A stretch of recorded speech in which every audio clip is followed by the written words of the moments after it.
Story number 1. The house at 73 Ashmore Lane had been uninhabited for 60 years. Locals called it the Crooked House, not because of any structural flaw, but because of what it did to the people inside. Marcus Langley had no family left. His parents were gone, his marriage collapsed, and his sister missing for over 5 years. He was tired, detached, and drawn to darkness. So when he saw a newspaper clipping about the house for sale, practically free, he bought it. The real estate agent wouldn't go inside. "I can hand you the keys," she said, "but I won't cross that gate." He laughed, until he stepped into the front hallway and the air changed. Not just heavy, resentful. The first night, Marcus unpacked only what he needed. The electricity worked, barely, but the bulbs flickered like they were struggling to stay present. He heard scratching in the walls. Not rodents. Too deliberate. Like fingernails. He dismissed it. But then came the mirrors. Every mirror in the house reflected slightly delayed movements. When Marcus walked past them, his reflection always seemed to lag behind by a second, then smile when he did not. He covered them all. The second night, he found footprints in the hallway. Small, child-sized, leading from the attic door to the basement. He was alone. He locked the attic. He bolted the basement. He slept in a sleeping bag in the living room with every light on.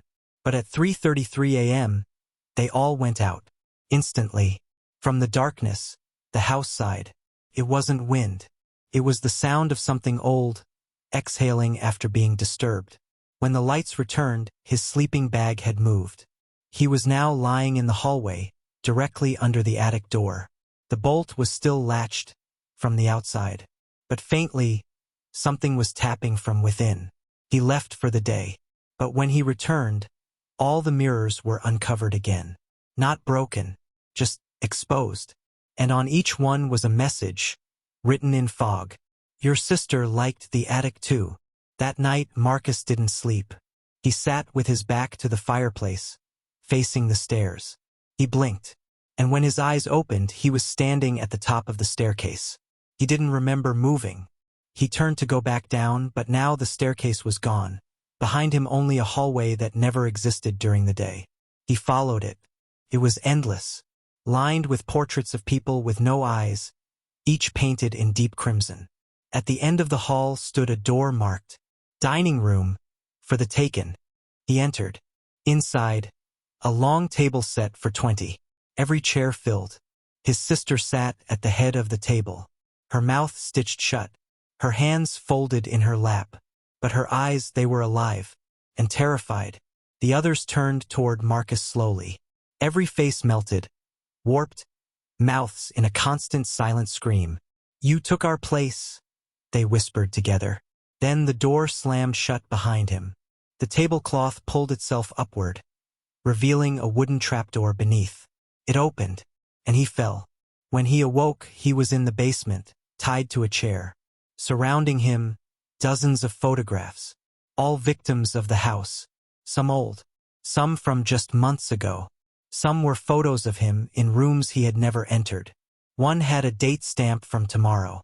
It showed him in the attic, standing in front of a mirror, his eyes missing, mouth open in a scream. The attic door creaked above, and footsteps began descending. Slow, bare, wet. Marcus struggled against the ropes, but they wouldn't budge. And then the lights dimmed. From the shadows, a voice like broken glass whispered, "You opened the door. Now be part of the house." The house at 73 Ashmore Lane is still there. Always dark.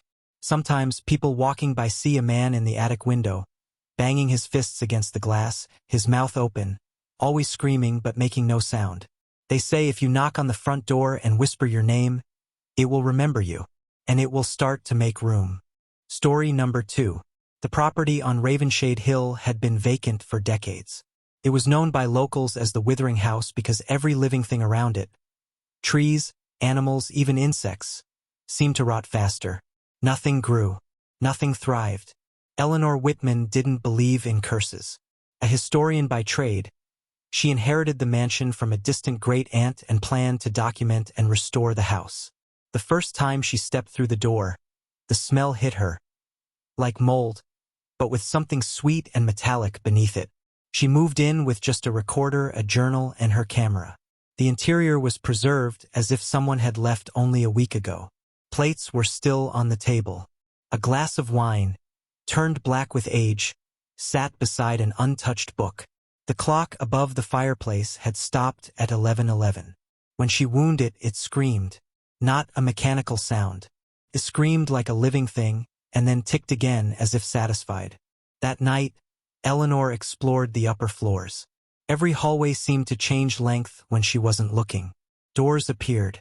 Others vanished. She marked them with chalk, but the chalk marks would be found later drawn in perfect circles around her bed instead. In the study, she found journals. Not her aunt's. These were much older, from strangers who never lived there, written in different languages. But everyone ended the same. It feeds when you remember.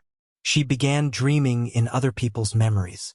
She saw through the eyes of a child, trapped in the cellar. Through a maid who discovered a hidden room behind the pantry, where a man sat in chains, smiling with no eyes. The deeper she went, the more the house gave. She found a sealed room beneath the floorboards, accessible only at night. Inside, the walls were covered with human hair, braided into strange symbols. In the center, a single chair with iron restraints, and a pile of broken mirrors at its feet. Every shard reflected a different person's face, none of them hers. She tried to leave on the 7th day. The front door wouldn't open. Neither did the windows. Her phone stopped working. Her camera showed static. But her audio recorder began picking up conversations she wasn't having. Voices whispering to her from empty rooms, predicting her every movement. Now she's by the 3rd step. She will look into the mirror. She won't see herself. When she finally did look in a mirror, she saw her aunt, crying blood, mouthing the words, "Don't sleep here. It remembers pain." Eleanor tried to sleep during the day, but that's when the house played its games. It would rearrange the furniture, change her clothes, write words on her body using bruises. She read them in the mirror. "You are the new memory." By the 10th night, Eleanor stopped trying to fight. She entered the basement. It had been waiting. At the far end, a wall opened like it was breathing, revealing a staircase downward into earth that bled. Stone steps slick with something like bile. Rooms carved into the ground with bones embedded in the walls like decoration. In the final chamber, there was a bed of nails, a box filled with teeth, and a mirror suspended above the ground. She saw herself in the mirror, but the reflection turned and looked away from her, and whispered, "Write your chapter." Eleanor's final journal entry read, "I remember now. I was never meant to leave. The house doesn't kill you. It records you. Every fear, every scream, every thought. And when you forget yourself, it remembers for you. Forever." Years later, a hiker passing through the woods saw a woman standing in the top window of the withering house, pale, wearing old clothes, watching unmoving. He went to the local sheriff, who said only, "That's Eleanor. She never left. She's part of the foundation now. They say if you speak your full name in front of the house, it learns you. And one day it will call you home." Story number 3. Rain lashed the old house on Black Hollow Road, a decaying colonial manor swallowed by woods so thick they blocked out the sun. People called it the house that watches, and the few who had stepped inside all agreed on one thing: you never felt alone, even when you were. When Samira Langley, a freelance documentarian, took interest in the place, it was out of pure curiosity. The house had a reputation, not for screams or shadows, but for silence. Visitors reported the eerie sensation of being studied by the structure itself. No creaks, no moans, no footsteps, just the suffocating sound of nothing, like being buried alive in stillness. She entered the house alone with her camera rolling. No live feed, no crew, just her voice, narrating. "Inside, there are no echoes," she said. "Even my own breath sounds absorbed." The walls were bare, yet somehow each room felt crowded, like hundreds of people had just been there and left without a trace. She set up camp in the library, an enormous room lined with dust-covered bookshelves. The center of the floor featured a single wooden chair facing a bricked-over fireplace. She placed her camera on a tripod. That night, Samira awoke to find all the books pulled from the shelves, stacked neatly around her in circles. She hadn't heard a thing, but her camera footage showed something worse. The books didn't fall. They were handed down from above, unseen hands carefully lowering them one by one. She rewound the tape again and again. In frame, nothing moved, but objects changed location as if obeying an invisible choreography. The following day, she discovered a locked room behind a panel in the hall. Inside, a small nursery with cracked porcelain dolls.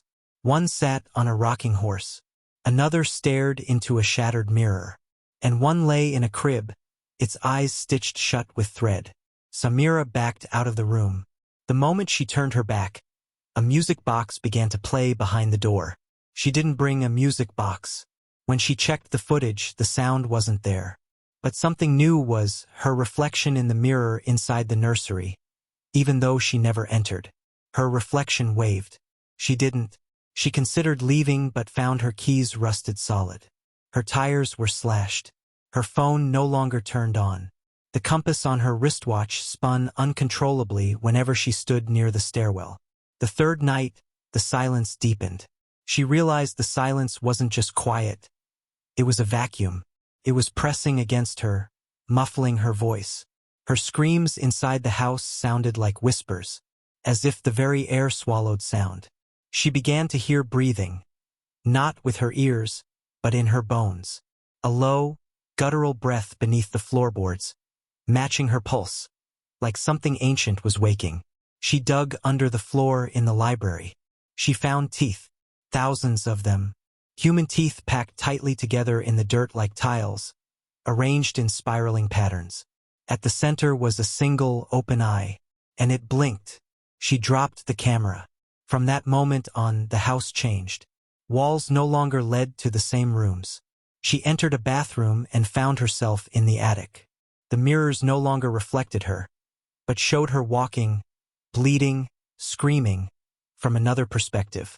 Something else was inside her body. Each morning, she woke up with new injuries. Her fingernails torn, her lips cracked as if from screaming for hours. But she remembered nothing, only fragments. Falling, crawling, whispering a name she didn't know. In the camera footage, she wasn't alone anymore. Shadows passed behind her. At 3:33 a.m. every night, a tall, gaunt man appeared behind her in the mirror, watching, waiting, never moving. But she never saw him in real time. She found writing on the walls, under the paint invisible unless scraped. The house wants a keeper. The last one burned. Don't take the chair. But by the seventh day, Samira sat in the chair. The same one in the library, facing the bricked-up fireplace. Her voice, no longer hers, whispered into the recorder. We are the silence between screams. We are the time that memory forgets. She is ours now. She sits still. That was the last footage ever recovered. 2 years later, hikers passing through Black Hollow Road saw light inside the manor. A flickering candle. Then a figure in the window sitting in the same chair, unmoving. When police investigated, they found the house empty. But the footage from Samira's recovered SD card ends with a chilling moment. The camera, left recording on the floor, facing the door, as it slowly creaks open on its own. Then silence. Then one final frame. A smiling porcelain doll wearing Samira's jacket. Story number 4. The storm outside didn't matter. Not to the house. Not to the thing inside it.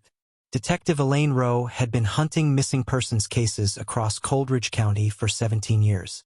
In every instance, the trail always vanished near the same patch of forgotten land, the edge of a decaying cliff above the ruins of Vandermeer House.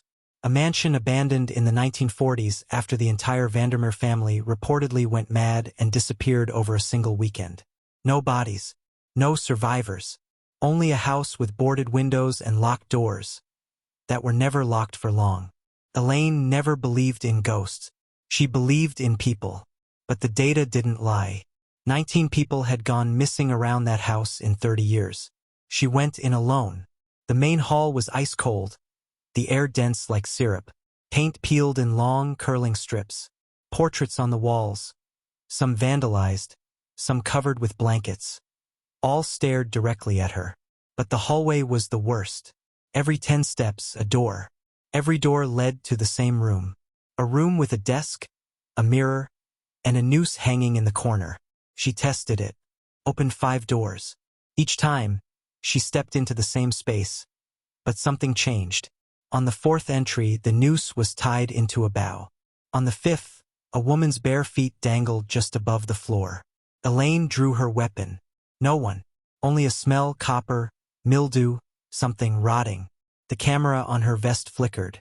Lights overhead buzzed and hummed like wasps, though no electricity had flowed to the house in 70 years. She climbed the main stairway. The 2nd floor was darker than it should have been.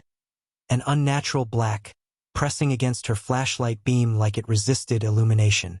Behind her, the stairs vanished. Only wall remained. Elaine walked forward. She didn't know what else to do. The bedrooms she passed were warped, ceilings buckled inward, wallpaper moving as if breathing. One room held a crib with a melted baby doll. Another had dozens of identical rocking chairs, all angled toward the bed. No signs of life, until she found the attic door. When she pulled it down, it released a sigh, not a creak, not a groan, a long human sigh. She ascended. The attic was filled with mirrors, stacked and layered, some shattered, some tall enough to reflect the entire room. But they didn't reflect her. Instead, they showed versions of her, one with her mouth sewn shut, one wearing a dress she never owned, crying blood, one hanging from the noose, one turning slowly, as if aware she was being watched. In the far corner, she saw herself in a dusty mirror, the real her. She moved. The reflection followed. Until it didn't. Her reflection stopped. Then it smiled. Then it raised its hand and waved. Elaine stepped back. Her boot hit something. A child-sized coffin. Its lid slid off on its own. Inside, a photo of her. A recent one. Taped to the inside of the lid with a date scratched into the wood. Tomorrow's date. The attic door slammed shut behind her. Her flashlight died. Something whispered behind her ear. "You shouldn't have come alone." She turned. No one. She fired a shot into the mirror. Glass exploded. All mirrors shattered at once. But now the room was filled with people, hundreds, maybe thousands, just standing. Not moving. Pale. Dusty. Eyes black. Mouths wide open, but silent. They didn't breathe. She backed against the wall. In her chest, something clicked, like a switch was flipped. She wasn't alone in her body anymore. And that's when she saw the words scrawled in ash across the beams of the attic. "You are not in the house. The house is in you." Elaine screamed. The walls responded. They breathed in, and everything vanished in darkness. Days later, her body was found outside, seated peacefully on the front steps, her eyes missing, her badge clutched in one hand. But the footage from her camera was wrong. The entire video, start to finish, shows her standing still in the attic. Never moving, never speaking, never even blinking. But in the background, faintly, the audio revealed something else. Footsteps, circling her, again and again and again, until they stopped directly behind her. And a voice whispered, louder than the rest, "It's your house now."